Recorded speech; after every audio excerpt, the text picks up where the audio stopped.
giờ thằng mà tay sân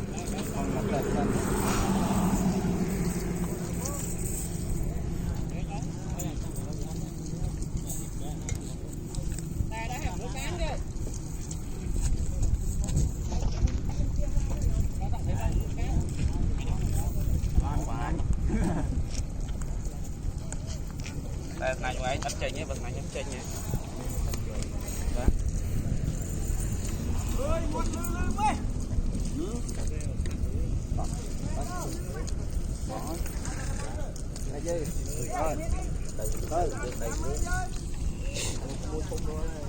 Đây, đi vui.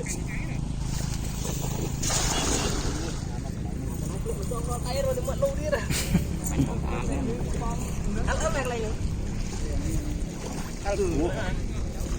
bộ dương nó ôm mau chết nào đời có nào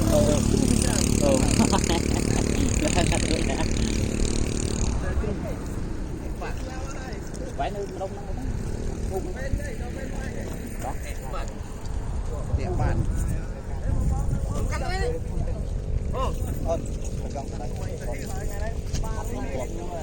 tệ hai mất lu mua khăn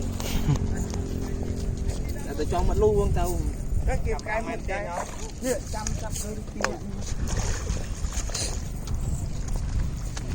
mẹ bọn này phải đang môi tới ai ơi muối đâu ai tới từ môi từ muối nó đo cháo đâu nè